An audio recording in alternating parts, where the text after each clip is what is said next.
Everybody, welcome to Living Astrology with Janet Hickox. That means it's time to grab your cup of coffee or your tea, sit back and let's chat about what is happening in the stars above for the week ahead. Can you believe it? It's already the last week, last full week anyway, of July. I don't know where the time goes these days. It's like it's eaten up by some amazing time eating monster. Or maybe it's just that our days are so packed with events and things that it just flies by. It's hard to say, right? But all I know is I have no clue where this weekend went. I guess I did work all day Saturday. Oh, yeah, that's probably where it went. Yeah, maybe. Anyway, I hope all of you had a wonderful weekend with a wonderful entry of the sun into Leo and of Venus turning retrograde, the sun opposing Pluto. I actually had a fairly easy sun opposing Pluto. That sometimes can bring up power plays and power struggles between us and others, and just sort of the things that have been simmering beneath the surface suddenly breaking through and breaking out. I didn't experience anything like that. So hopefully that isn't your experience either. Good morning to Tom. Good morning to Pam. And here is what we are going to do this morning. So I am going to spend the bulk of the program talking to you about a new type of astrology. It isn't new to me. It's not new to astrologers, but it might be new to you. And it is kind of new to me as in I'm just now starting to provide that level of reading to people because it is a type of reading that goes very deep and it is called Draconic Astrology. So we're going to talk about that today, and maybe if we have time, we'll take a look at a sample chart so you can get an idea of like what does it look like, how does it differ from say your own chart, and we're also going to talk about the week's human design, where we have a new human design week tomorrow, beginning in the gate of leadership and leadership from the heart, not just any old brand of leadership, but leadership from the heart. And the earth moving into the gate 41, a gate of imagination and creativity.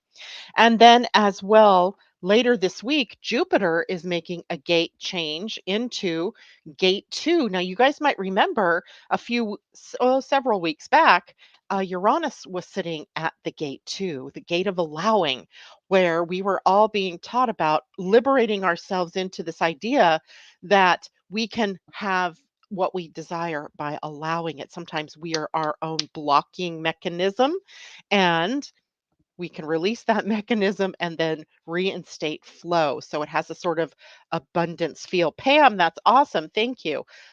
So that would be kind of fun to do. So I'll take and maybe look at your chart in terms of natal and draconic. So we start out the week. Really, the week is kind of quiet, right? That's why we can look at something new, and why we can go a little deeper here. Today, I mean, we've already had a heck of a month, right? So we deserve sort of a little bit of a break. Today, we do have the moon in the sign of Libra, so it's focusing us on our relationships, on our agreements that we've made, our contracts, if you will, and our artful life, if you will, right? The life of our aesthetics and things like that.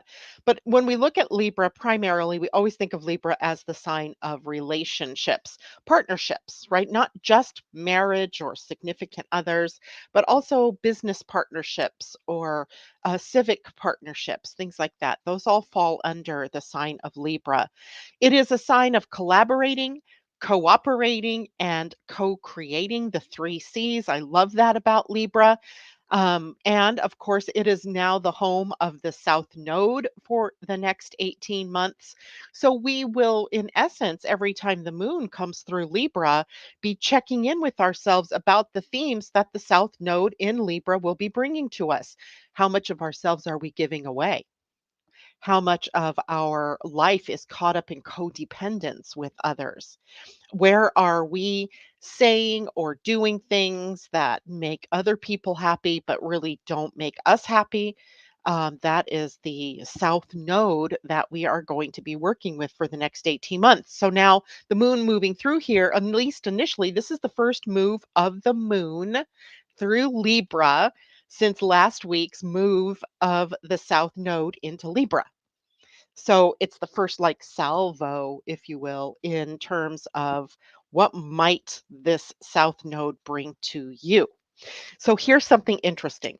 I realized, and this could be Venus going retrograde on Saturday.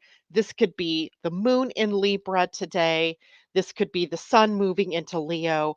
But I noticed this morning that, at least in terms of finances, I'm heavily weighted to this one week of the month. And it's actually like the one day of the month, like the last day of the month, where almost every bill I have comes due. And I went, wait a minute, that's not very helpful in terms of me being able to balance Libra, balance my financial picture, financial Venus retrograde, reorienting to a different financial picture, and maybe as a consequence of choices from the past, right? And then with Leo in my second house of money and earned income, restabilizing a sort of balance, moon in Libra. So it's sort of eloquent sometimes how the themes of the planets and of the movement of the planets through different signs and different houses in your own personal chart can really highlight certain themes. So now I'm in a position of being able to rework the agreements. Also, a Libran thing, right? Where I can maybe, balance those payments throughout the month so it doesn't feel like I'm, stressed at the end of the month to try to get everything financially in order. Hmm. Opportunities, right? Opportunities. Sometimes the South Node brings us opportunities. And with the moon moving through Libra, the opportunity might be to work on your relationships. It might be about being able to renegotiate your agreements, your contracts, right? No one ever said contracts were written in stone, right? They feel like they are because it's our responsibility to live up to the terms of our stated agreements and contracts, and our relationships in some part are like contracts. But you don't have to stick with one. You can start to renegotiate your agreements. That's a part of today as well.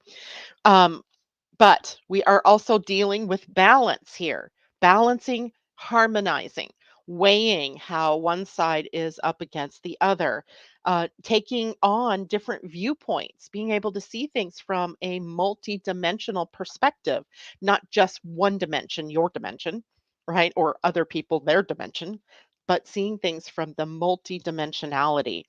There is legal issues here as well that can be taken care of or worked through.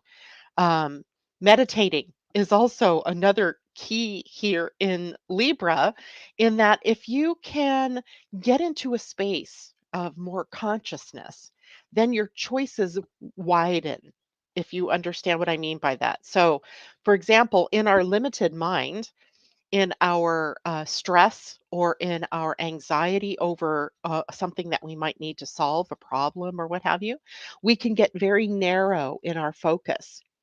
But when we are in a meditative state or we are open to more consciousness, we widen the field, and even more opportunities and solutions present themselves to us, right? It's just like they weren't, it's not that they weren't there before.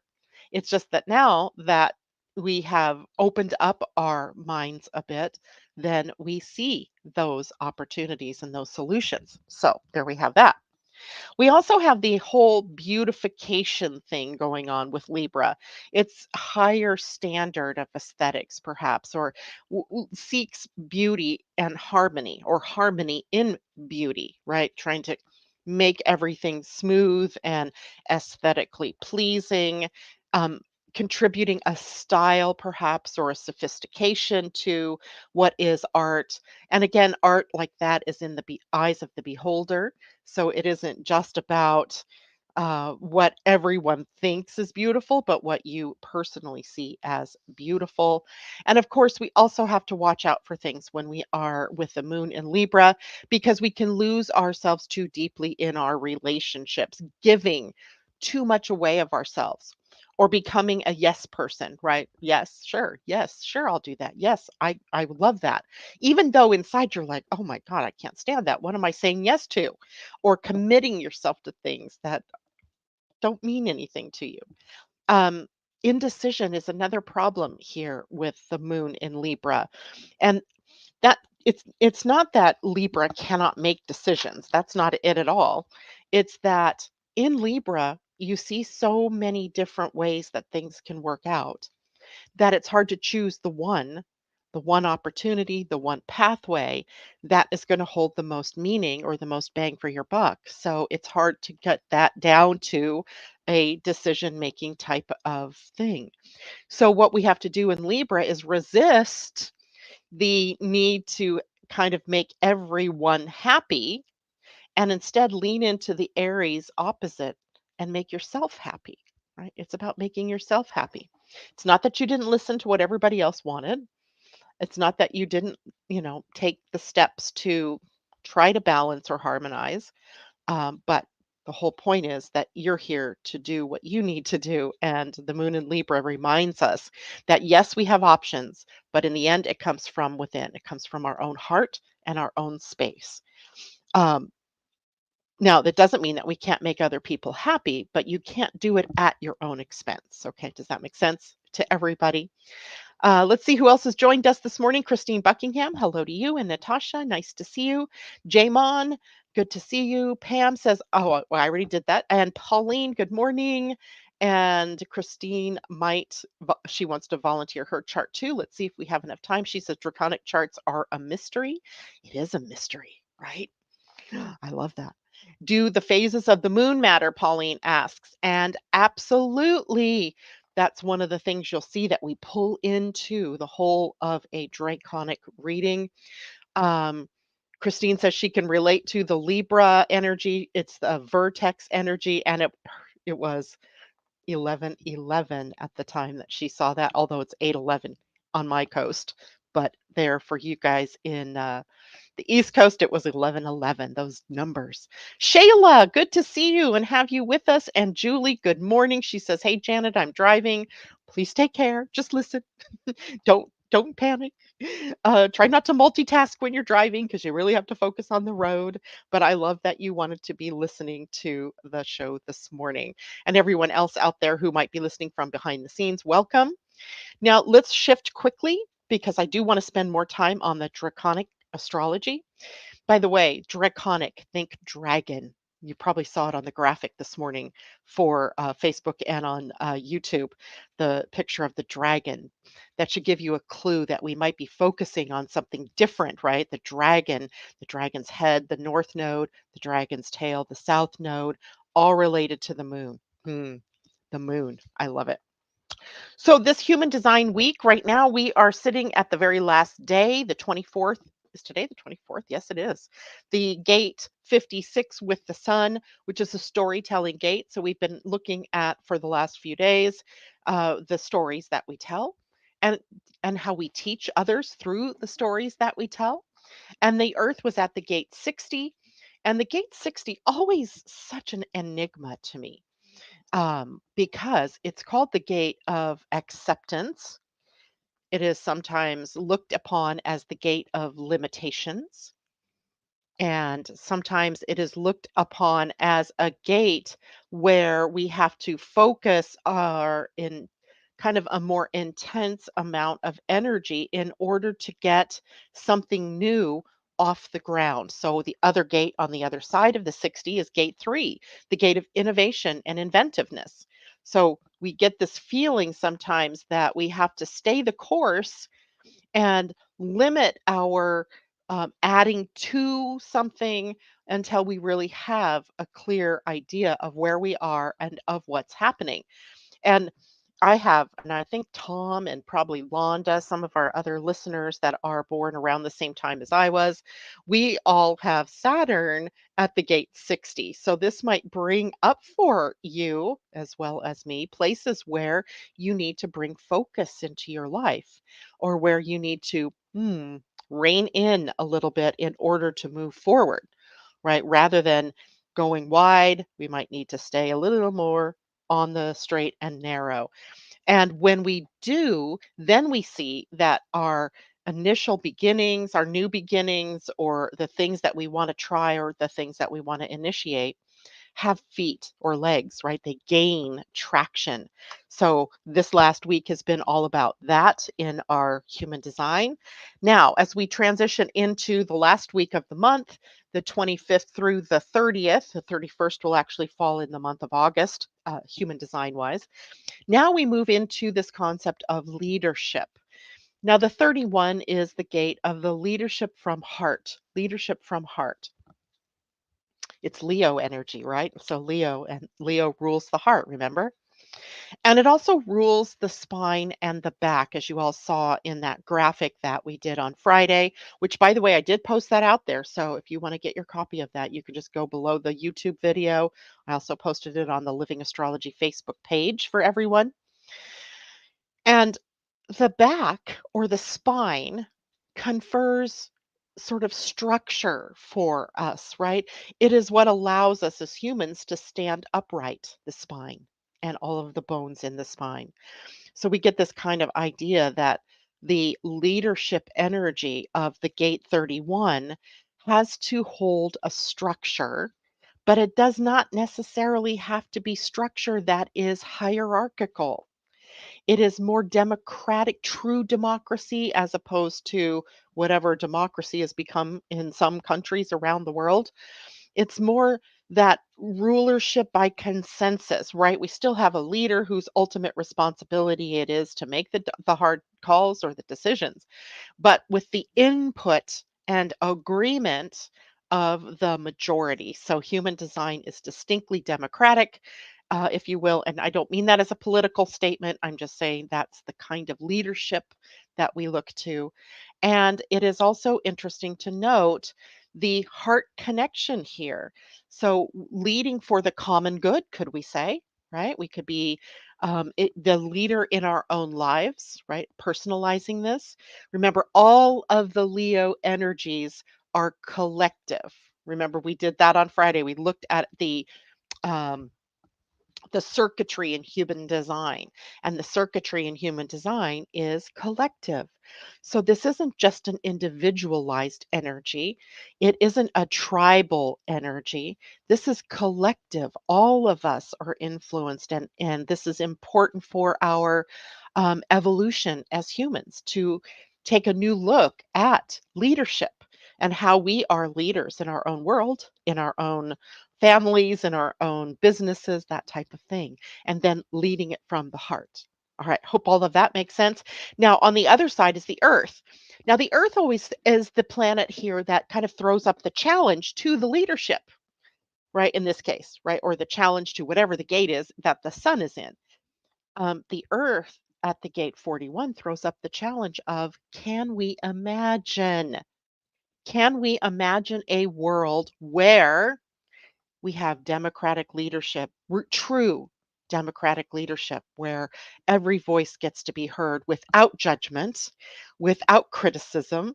Um, Analyzing is one thing. We can analyze the worth, the relative worth in everybody's ideas and everybody's choices, but we can't get into this point where it doesn't matter what you say, it doesn't matter what you say. It only matters what this group of people say, right? We have to listen to all. And that's what we're learning here. The challenge that Earth throws down is to be able to imagine beyond where we are, okay, where we are. Now, I've been reading this book. Actually, I've been listening to this book when I cook at night or when I'm, doing something like laundry. I listen to Audible books. And I'm listening to a book that's pretty amazing. It's called The Fourth Turning is Here. And God help me, I can't remember the name of the author. I might have to look that up so you guys know who the author is. But it was amazingly astrological for a book that wasn't anything astrological. It's by William Strauss and Neil Howe, Howe. And it is about the cycles of time that go through. They're speaking specifically of the United States, but He also brings in other countries in the world who've gone through their first, second, third, and fourth turnings. It's all about the cycles, right? The cycles of leadership and things like that. And we are in a very destructive phase. We're in the fourth phase of that turning, or the fourth turning, it is. And listening to it, I could not help but draw the parallel with the astrological age that we are in, and the need that we have in the midst of the destruction that's happening throughout different governments or institutions and things that we've come to depend on that are falling apart, and the need for us to start leading from the heart, right? To find new pathways forward. That's what the fourth turning is all about, right? We can no longer do it the same old, and needing to break out of those old patterns. Now, this fourth turning is scheduled to last until the early 2030s. So we're in a destructive phase for still a while. But even in destruction, we start to see the seeds of the new, right? And all of that begins, even though we're talking now collective energy, you are an individual in the collective. And so the changes really start with you. So we really do right now have some power as individuals to decide and choose how it is that we want to participate in a new world order. And I don't mean that in that political way. I mean new as in, how do we move more toward the golden age? Okay. I don't know if that happens in our lifetimes, but I do know that it is a part of a much bigger cycle that's been going on since the dawn of time. And it's just so much more modern for us to be able to chart that in a way, right? Our older generations, years back, years and be years, like centuries back, they were too busy surviving, really, to pay attention. They knew when to cycles, like cycles of planting and things like that. But did they look at themselves against the backdrop of the bigger cycles of time? Probably not. But we are wise enough at this point in our evolution that we can look back, and in looking back, we can choose from the lessons that we've learned to move forward. And that's what we really need to do, lest we devolve back into old patterns of hate or old patterns of war, old patterns of marginalization, that type of thing. So we get to choose. And yes, Christine, very much like the Kali Yugas, other um, different disciplines have named these cycles in the past, right? More of the mystical traditions, the different, even some religions have been able to pinpoint these kinds of events. So the book, though, is surprisingly, he doesn't talk about astrology so much, but you know he's talking about astrology. It's so weird. Never once mentions a planet, but he does talk about ages, right? Like the ages of Aquarius and so forth. So the fourth turning is here by William Strauss and Neil Howe. Can not only, just give you a different viewpoint, but also contribute more to what you already know about the ages that we are in and how we're moving through time. All right. Let's see. Any questions? Good morning, J Lo. It's good to have you with us. Let's turn our attention to Draconic Astrology. So, first, I'm going to tell you about it, and then I'll go to charts and sort of show you some examples of charts. By no means, by the way, Christine or Pam, if I get to look at your charts, in no way is that going to constitute a reading for you because there's so much. It would just be as an example of what uh, that can pull into our experience. So, draconic astrology. Now, this is not something that overtakes your natal chart. Your natal chart is your natal chart. Your natal astrology is your natal astrology. And it is created in reference to the sun. But a draconic, is put together in reference to the moon, right? The sun is the more outer expression of who you are. What you're here to do is often embodied, or how you're here to do what you do is often embodied in the sun. But the draconic chart resets it to the moon. And now we're pulling out the energies that you were born with that are more instinctual, that might be more pointed to what your needs are, that might be more about the challenges that you have in order to fulfill your life's purpose. Um, and it's not that we don't see the challenges in a natal chart, which is based on the sun, but it's almost like the sun's light might obscure what some of those are. But when we look at it through the lens of the moon, it something new is revealed about that. Now, the draconic reading is done in 3 phases, right? It's not that we have 3 separate readings, it's that there are 3 phases to the reading. In the first phase, we talk about your natal chart, but we look at it in a different way. We're going to look at that chart through the moon, through the lens of the moon. So we're going to check the chart structure, and we're going to look at how all the other planets might be related to the moon. Like, how do they feed into the moon? How do they challenge the moon? How do they maybe highlight or bring out more of what the moon's purpose is in your chart? We'll look at the moon phase, which really in a natal chart reading, I don't always have the time to look at. There's so much to look at in a chart. So the moon phase, like for example, I was born at a crescent phase, and that has a specific meaning and an impact on the personage that I am putting out in the who I am in the world. How do I do things in the world? Some people I've done 2 readings so far with people who were born at the disseminating end of the moon, and it's so interesting to me to see, in retrospect, how that has impacted their lives. We look at the relative strength of the planets against the moon, right? Is the moon in a challenge, say, to 4 out of 8 planets or 9 planets that we're looking at? So we want to know how that structure is impacting you and how the moon phase and the planetary strengths are playing together or not, right? And then we look, of course, at the nodes. We dig deep into the north and the south node because they are going to give us the most information about your life purpose, about your destiny, and about the challenges that you face, and even a glimpse into past life patterns. And we also, which I do this superficially anyway when I'm doing a natal chart reading with someone, but we're going to look closely at the elements and the modes of the chart or the planets. How do they behave? Are they in fixed signs, mutable signs, cardinal signs? Are they balanced? That was interesting to see in a couple of the charts that I've tested so far, where they were so off balance, right? Wow. Okay. Well, that has a lot of impact then on how you are able to do what you do in the world. Now, in the second phase, we draw up a completely different chart. And this one we call the Draco chart or the Draconic chart.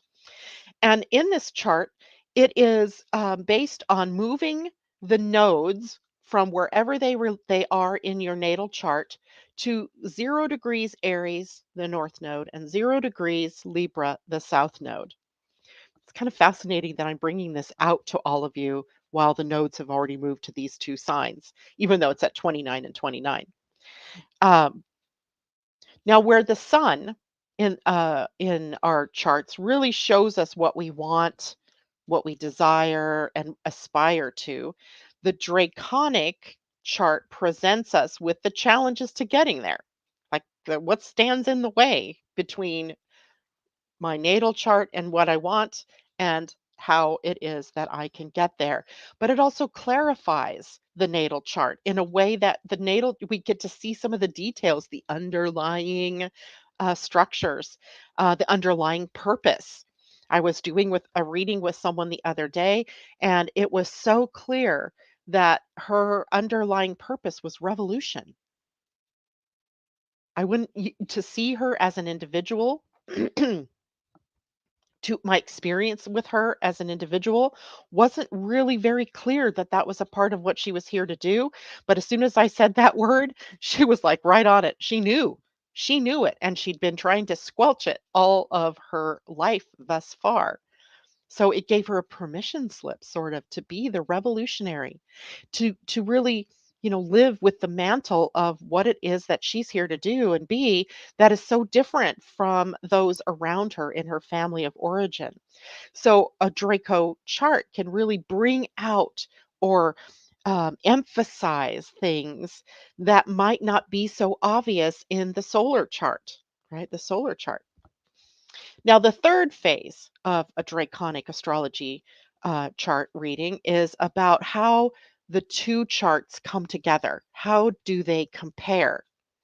And this is sort of like a relationship chart. Like if we do a synastry chart for you and another person, what we get to see is how your planets and their planets align and the houses that they align and the coming together of the different planets in squares or relationships, relationship oriented stuff. So in the third phase, what we're doing is we have the natal chart in the center and we have the draconic on the outside. And what comes up is fascinating. So, for example, in your natal chart, you are going to have planets that might reside in their exaltation, they might reside in their detriment. They might be in their home signs of rulership, or they could be in their fall, right? You've probably heard me talk about those four different terms at different times about different planets. So, for example, a Mars is in its home rulership when it's in Aries, right? That's what we're talking about. And then Mars would be in his fall in Libra, the opposite sign.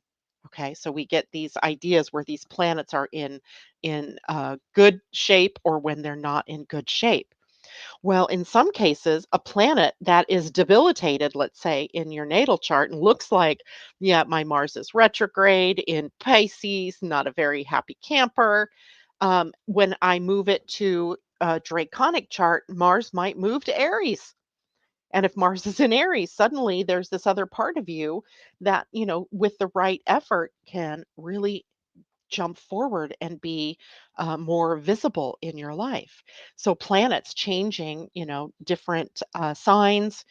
They stay in the same houses pretty much, but they change signs, and that can empower a planet, but it can also bring one down and make the strength of your natal chart harder to get to because it's debilitated in the draconic chart. So to me, when I had my own done, and this was God back in early June, it really made sense why I struggle with certain things, because they the planets had taken on debilitating status with the moon look, and the sun was hidden already in my 12th house, so it was harder for me to bring certain characteristics out. But knowing that also gave me a path to be able to take action to bring more and more of the true authentic me into play, which isn't always obvious. Again, right? It wasn't obvious to me. I should know myself the best. And there it was, right? I'd always suspected certain things for sure. So what it did was it allowed me to see, oh, okay, now this is true of me. I felt empowered by all of that. And in the third phase, we see the new planet relationships. We can also see past lives, especially when we look at that south node and we can see what sort of planets hang on to that south node. Like, for example, in your natal chart, you may not have had anything really connected to the south node, but in the draconic chart, you might see how that plays out more. And when we bring them together, we can see if there are other planets that now are impacted by the move of the south node into another planet. So we get to see those relationships more clearly. We also get to see underlying themes, right? So let's say your south node moves to the sun in your natal chart, from your natal chart, excuse me. We might see that it's more difficult for you to get going, right? To get things moving. But once you have direction, once you have a purpose, then you can start to move ahead faster. But it also is focusing in on you, right? This is really bringing both the internal and external you together and seeing how it is that you can put your best foot forward. And the action plan of all of that, of course, still resides with you. You know, me bringing all this to you isn't necessarily you knowing exactly what it is you're supposed to do, but it gives you the reason why, it gives you the pathway to, and gives you maybe even the excitement about what can happen when you bring these different parts of yourself together. Hello, cousin Joanne. It's great to see you joining me out here this morning. Have a great day yourself. Okay, so questions about any of this. And definitely, JLo, you're absolutely right. You do need a full reading for a better understanding of this. And I do record a reading like this because it's one that you will go back to and take notes on. I have gone through 2 copies of my own. I got mine done as a report. I've gone through 2 copies of that because I underlined and highlighted, went back and realized, oh, this, it's just amazing. So you want to re-listen, and you want to be able to understand the 3 phases that we're talking about, or stages of this particular reading, or this particular way of looking at your life. Now, I know this is much deeper than some of you are comfortable with, at least in, understanding. So I don't want you to be upset or, feel lost. If you are, I wouldn't blame you, right? I was lost at first too. It's only because I know astrology that I was able to really pick that up. So it might take longer for you to understand it if you're working this on your own, which I know some of you will do. I can't stop you from going and finding out more about Draconic charts. And by the way, there's an excellent book, and I don't have that darn title here, but written by Victor Oliver. Let me see if I can find the title. Victor Oliver. And it is, uh, my shop. Okay, we'll go to his shop and see what the book is. Chasing the Dragons: An Introduction to Draconic Astrology by Victor Oliver. And Oliver is spelled with 2 L's, Olliver. And I found the book to be pretty easy to understand. There might be new concepts to you, but we've just sort of outlined the entire process here. So I don't think it'll be horrible to try to understand. So Julie says she just pulled over, but this sounds really cool. Looking forward for this chart, and excitement as always is good. I love that. Yes, definitely pull over if you're trying to text us and talk to us. Okay, so Pam, as you were the first one to jump out, I am going to do your chart right now. And let's see if I can pull that up for you, Pam. There you are. And first, we're going to take a look at your astrology chart so I can kind of show you um, your natal chart is what I want to look at. Now, I should say this. Victor Oliver, in his charts, he uses the equal house relationships. I use whole sign. I still use the whole sign even in this reading, but he uses the equal sign. So if you see charts by him, it's going to look different from the one that I use. I think that's just personal preference because that's how he's always done them. So boom, right? Use whatever one is comfortable. I don't think you have to use one or the other. Pam, let me make sure. Okay, so now, Pam, I'm going to share my screen. And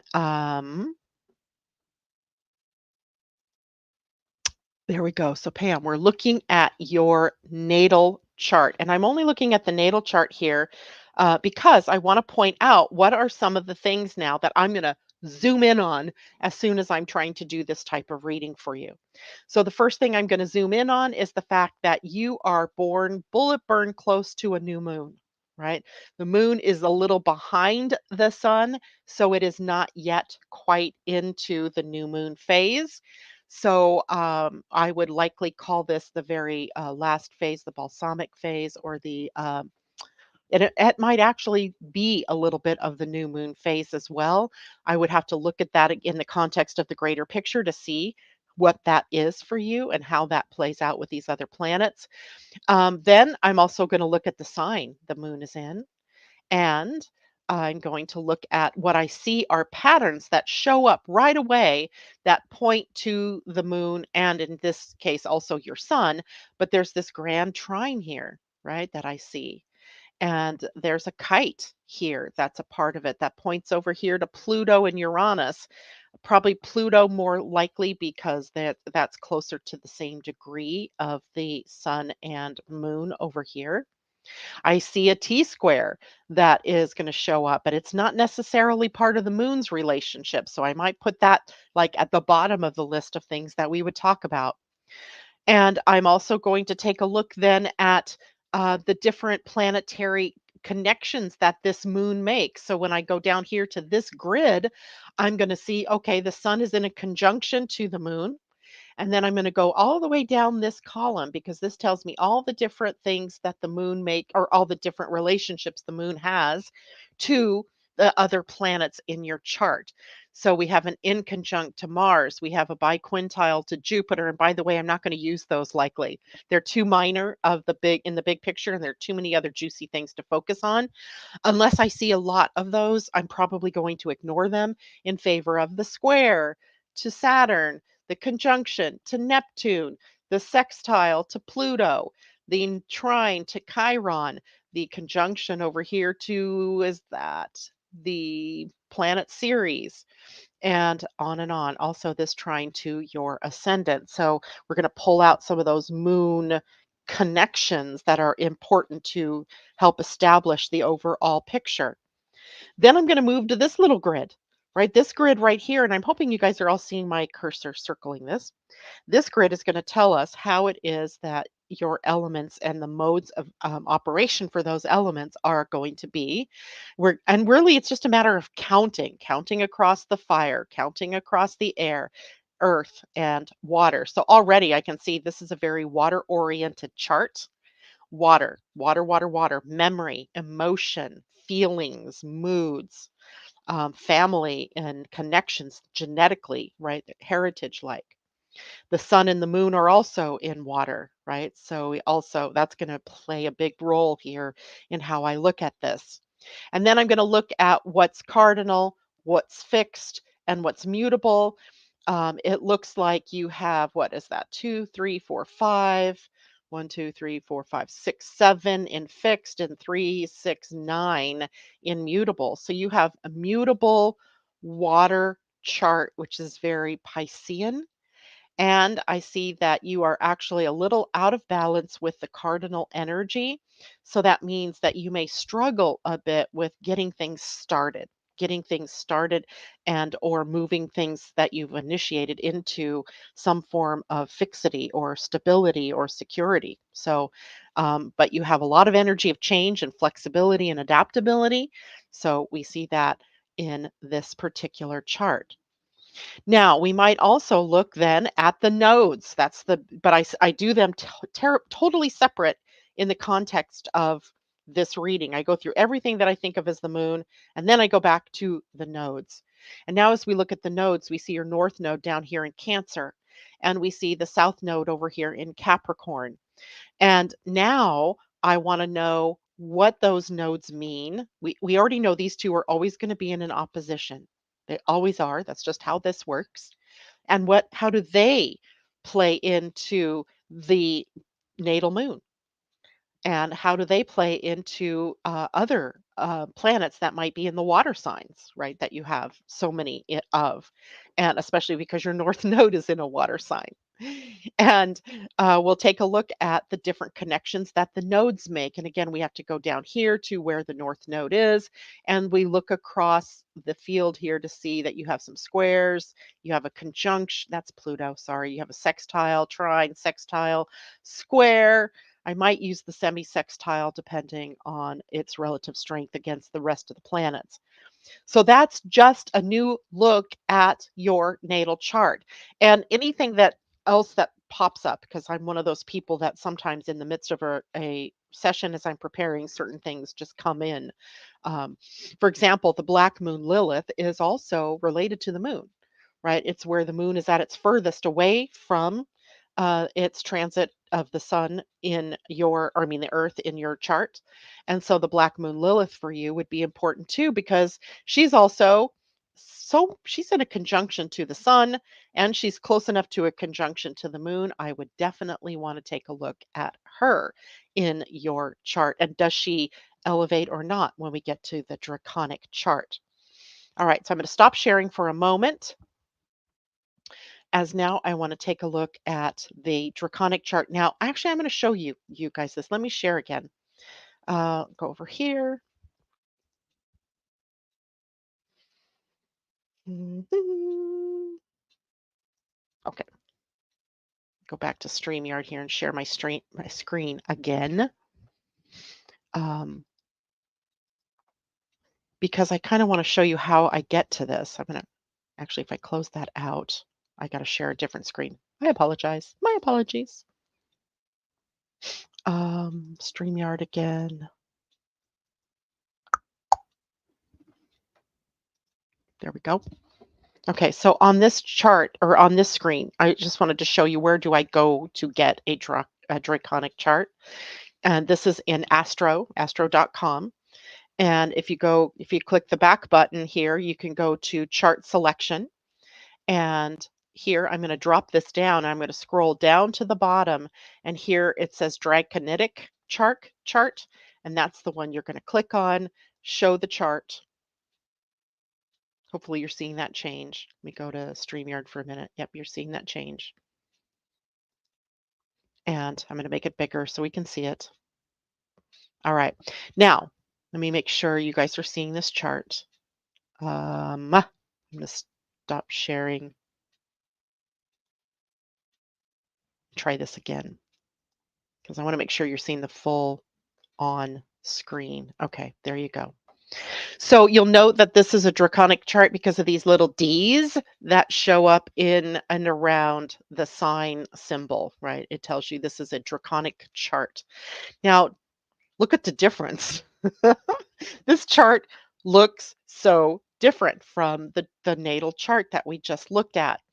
And in a draconic chart, the first thing we look at is, now remember, we were moving the nodes. This is what drives this. We move the nodes to the very beginning degree of the zodiac at 0 Aries, which puts the south node in 0 Libra, right? That's what we do. That is the technique, if you will.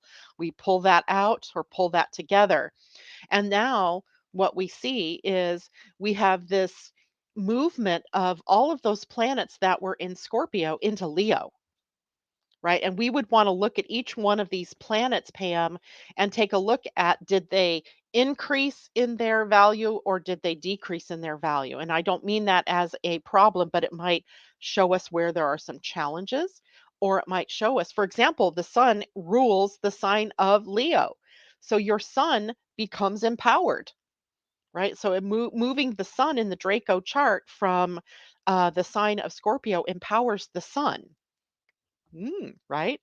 And changes also fundamentally the moon, right? It takes the moon into a situation where now it might be harder to see your inner self because the sun is so powerful in the sign of Leo.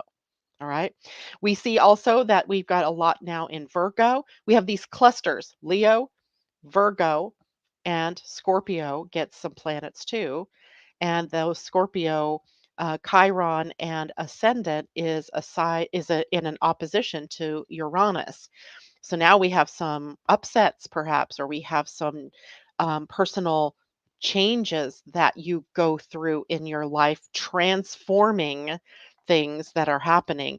And likely a transformation, maybe, because if we think of this now as a transit chart, we know that the transiting nodes just had been in the last 18 months at your Uranus and could have signaled a major change in your life, right? As they passed over 27 degrees of the sign of Taurus. So if you look back about, 18 months ago or so, what was going on in your life even that created this powerful situation of change that might have even then triggered the emerging themes from this draconic chart, which again, I don't have the time to take a look at that exactly today, but in the course of a reading, we would definitely look at that. And then we want to look now at the relationship that the nodes have to other planets now. And we can see it becomes a mystic rectangle. And a mystic rectangle is one that tells us now there's a shift to some more spiritual focus in your life, right? That maybe some more work on self-knowledge and finding your life purpose, your destiny, dealing with things perhaps from other lifetimes that might not have been as apparent in your natal chart.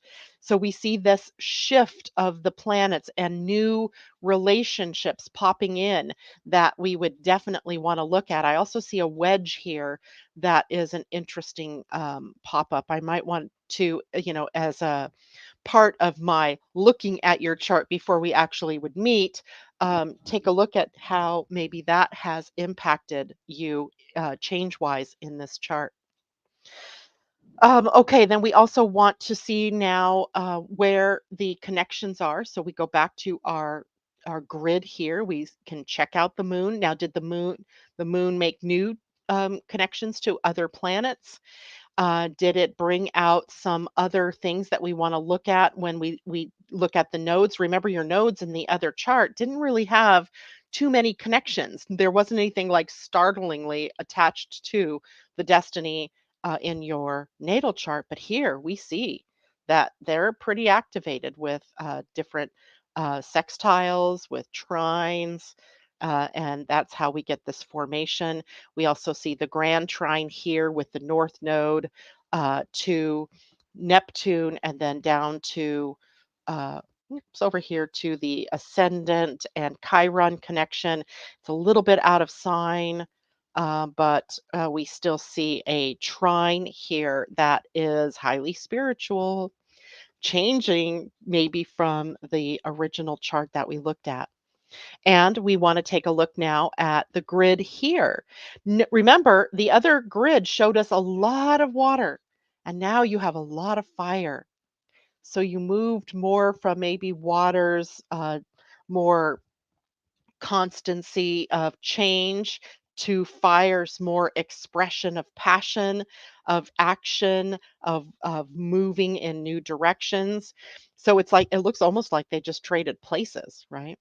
And yet, fixed nature of those planets makes it maybe just a little bit tougher for you to get those feet under you and get yourself moving in the direction of change.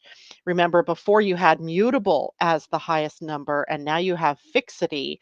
Now, what that can do is settle things down a bit, but it can also create a path where you can get stuck. So we'd want to teach you how to get unstuck in all of this. How do you use the energy of fire in its most positive?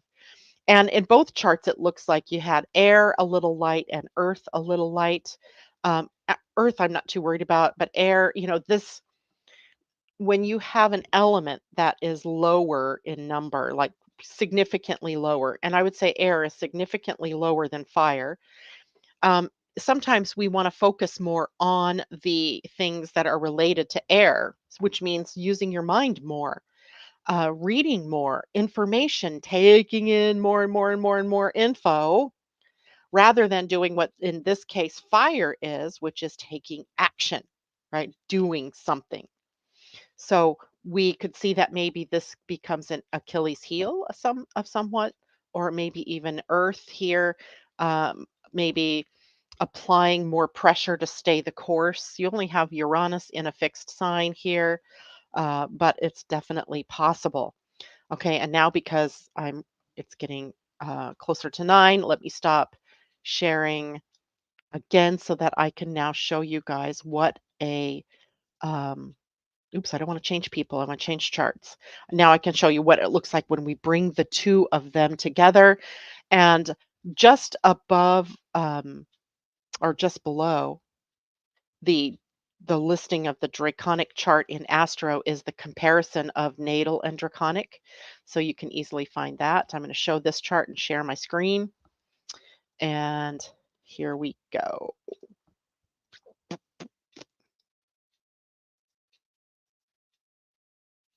Okay. Now we can look at these together. And when you look at these together, wow, right? To me, this is the best part. I saved the best for last, right? This, of course, you can't really understand this part if you haven't really understood the other part. So now on the inner wheel here, Pam, is all of your natal planets and placements. And on the outer wheel, now we have the Draconic chart. And what we're looking at is the relationship between the two, right? That's the whole deal here. Now we're going to do the comparison of these two charts. And what we see is you have a whole cluster of planets in Scorpio that now have new members from the Draconic chart that are influencing them. The ascendant conjunct Chiron in the Draconic chart is brought to your natal placement of Mercury and possibly close enough that your part of fortune here to the Black Moon Lilith. And Saturn's kind of also here, but far enough away that he's not really drawn into the drama of all of this. But he's still contributing to the experience of Scorpio in your chart. Now, if you'll notice Scorpio being in the ninth house of your natal chart, so a house that is about optimism and seeing the bigger picture and being more multicultural or multidimensional, if you will. And what comes to that now is Saturn, part of fortune, Chiron, and of course the ascendant in the first house. So now we're joining a more personal, optimistic, larger worldview to the birth planets, right? But also, an investigative nature. There's still, you don't get rid of the investigator, it's there. And then let's look at the draconic uh, sun, all of this cluster moving to Leo in your 10th house. So, career or authority, how you put your foot outward into the world or how you make your mark in the world, not interfering necessarily with any planets that you had in natal Leo, but we see a yod, not a yod necessarily, but an inconjunct to natal Chiron ascendant and part of fortune. We would have to take a look at how does that impact you, because that's throwing up the need to be more adaptable, to be maybe a little bit more able to surrender some things, some behaviors, to sacrifice something in the ability to make those two things work. Uh, then we would see your Jupiter and Eris in a conjunction in the Draconic chart, now sitting on top of the galactic center. That tells me there's something bigger going on, something bigger maybe that you are enjoining into when you bring these two together. And of course, it can take on many different ways of looking at it as we break this down. We would also look at past life themes where we see the south node of the draconic chart in the 12th house. There could be possibly some buried things in the subconscious patterns that are holding you back. The north node of the birth chart now in Palace. Now I'm going to drill down to your relationship with your father or to masculine authority in your life to see where it is you're stopping yourself from really being your true creator and your true growth potential. How is that playing out? The north node of the draconic chart sitting right, of course, here at 0 of Aries, not really impacting anything by conjunction, but we can see that it feeds into the trine of planets in your natal chart.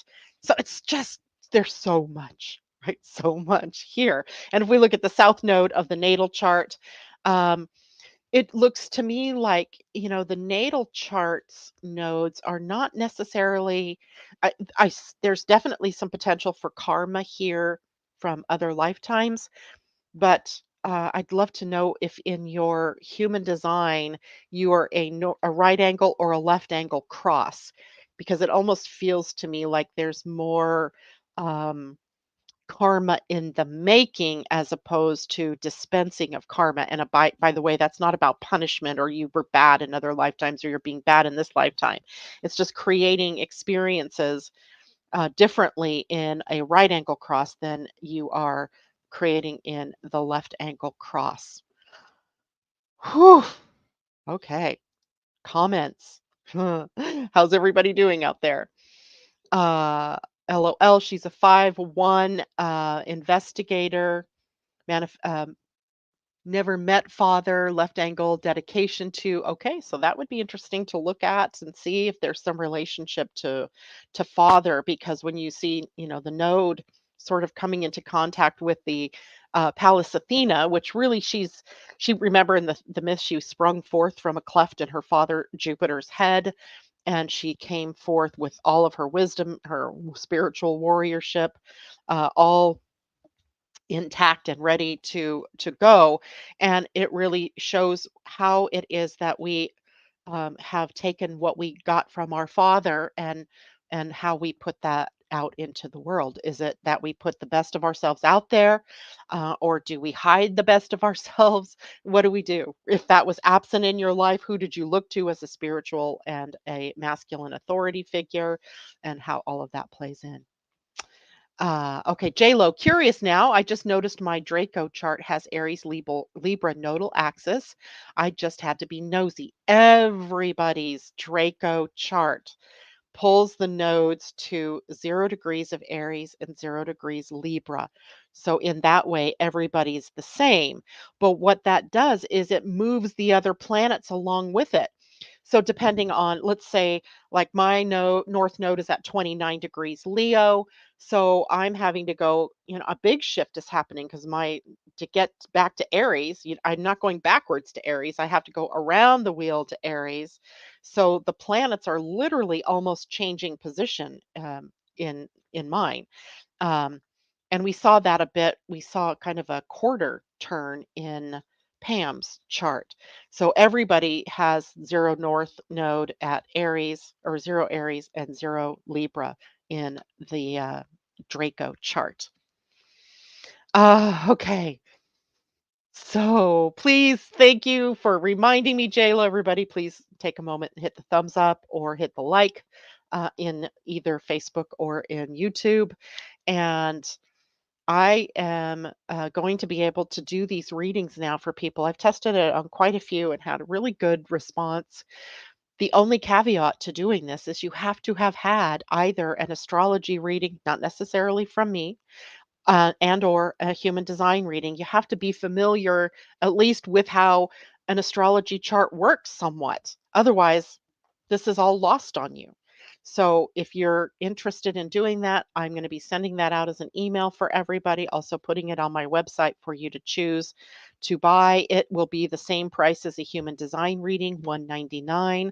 I will set it up so that you can make payments on that without extra added interest, because I just feel like this is another little antidote that we have, another little tool on our tool belts to help us really make choices as we start to move through this fourth turning or this Kali Yuga or this destructive cycle. It's a Plutoan cycle, to be sure. It's a death and rebirth cycle leading to a new awakening, of course, but we still have some of the endings to procure here. Do we all have the 6th, 12th house also? No. That will be different based on how far it is driven to make that change from your nodal axis to 0 Libra, 0 Aries. So it'll be different for everybody. All right.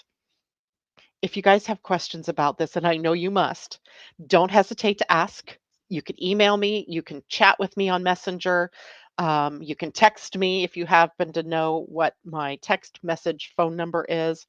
Also, Wednesday, I will be on air this week because it's the end of the month and we'll be taking a look ahead at what August will be bringing to us. And that will be with Tam Vayu of the Energy Almanac. And so I love it when the two of us get together. We get two different viewpoints going. And then as well, I will be here on Friday. Unfortunately, Pia and Cullen are already booked out for the next few weeks, so we won't get to see them until the third Friday in August, which will be August 18th, it looks like. So we miss them for this month, but we'll have them next month and get their wise views on everything from the Pleiadian astrology calendar and viewpoint of the Pleiadian Earth astrology. All right, that's it for me today, you guys. Take care. I know that was a lot. Sit with it. Reach out if you need to. Much love. Have a great day.